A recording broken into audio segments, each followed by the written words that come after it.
Bienvenue dans cette toute nouvelle vidéo dédiée aux étudiants en études supérieures en mathématiques. Le but de la vidéo est très simple ici, ça va être de pouvoir démontrer des égalités de modules avec des nombres complexes de module 1. Okay, donc on donne ici x, y et z des nombres complexes de module 1 qui appartiennent à U. Et on aimerait montrer cette égalité de modules. Donc je vais laisse mettre la vidéo en pause afin de faire cet exercice. Et ensuite on va tout simplement corriger. Sur ce donc, correction. Alors, donc je vous propose de montrer cette égalité de modules qui en apparence paraît étrange. Vous allez voir qu'en réalité, pas du tout. Elle est assez simple à démontrer. Si on pense à la bonne chose. Alors pour cela, on va donc, dans un premier temps, on va montrer un résultat préliminaire. C'est-à-dire, dans un premier temps, montrons que le conjugué, donc soit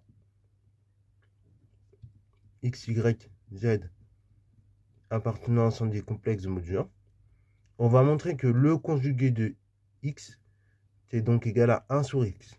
Ok, c'est la première étape du raisonnement. Une fois qu'on a montré que le conjugué de x c'est égal à 1 sur x, bah du coup, on va pouvoir démontrer cette égalité-là. Ok, donc on y va. Donc, x il appartient à l'ensemble des complexes de module 1. Donc, qu'est-ce qu'on peut dire de x? Bon, on peut dire qu'il existe un θ appartenant à R, tel que je puisse écrire x égale à exponentielle iθ. Ok, j'ai le droit j'ai un complexe de module 1, donc ce complexe on peut écrire sous forme trigonométrique, et en particulier sous cette forme-là.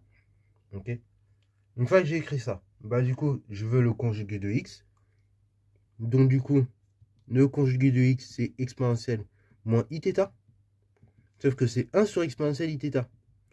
Et donc, c'est bien 1 sur x. Donc là, c'est plié. On a donc démontré que le conjugué de x, c'est 1 sur x.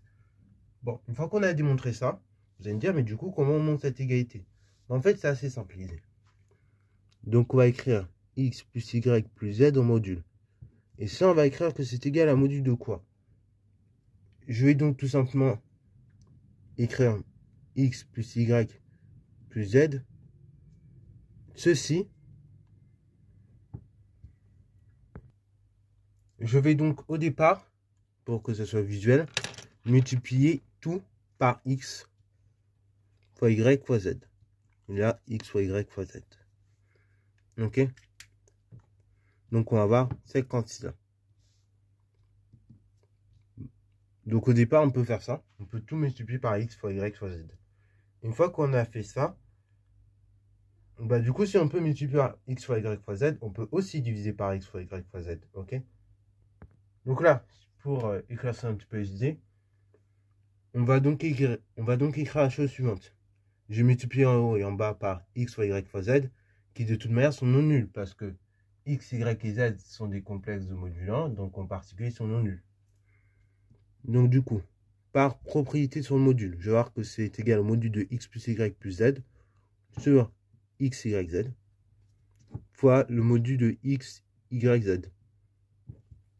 Ça, donc, c'est égal au module de x plus y plus z sur x, y, z, fois module de x, fois module de y, fois module de z.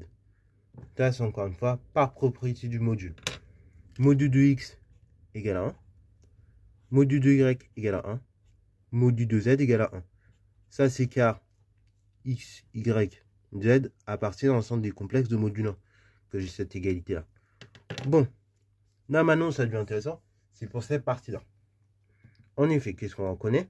On va donc reconnaître que on a x divisé par x fois y fois z, plus y divisé par x fois y fois z, plus z divisé par x fois y fois z.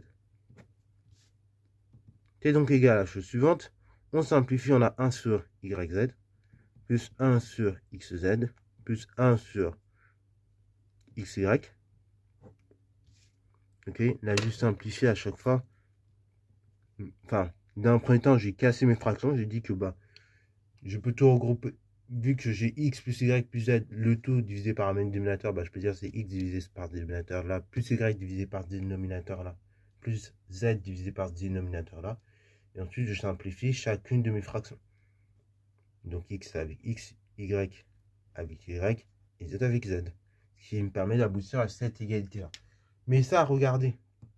D'après ce qu'on a montré précédemment, le résultat préliminaire que je vous ai fait démontrer, 1 sur yz, bah, c'est le conjugué de yz. 1 sur xz, c'est le conjugué de xz.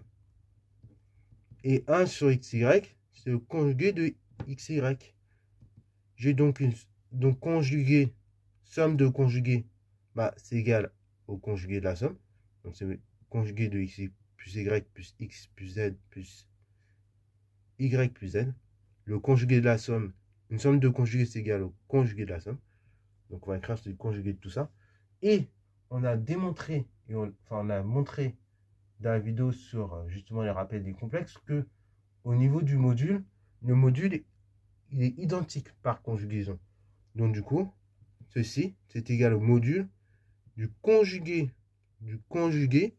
de xy plus xz plus yz. Le conjugué étant une involution, bah du coup ça veut dire que quand je fais 2 fois le conjugué, je retombe sur le complexe de départ, c'est-à-dire xy plus xz plus yz. Et donc là, je viens d'aboutir à l'égalité Joule. Voilà, donc c'est tout pour cette vidéo-là. J'espère qu'elle t'a plu. Si c'est le cas, n'hésite surtout pas à liker, commenter et bonne à toi en mathématiques et en sciences.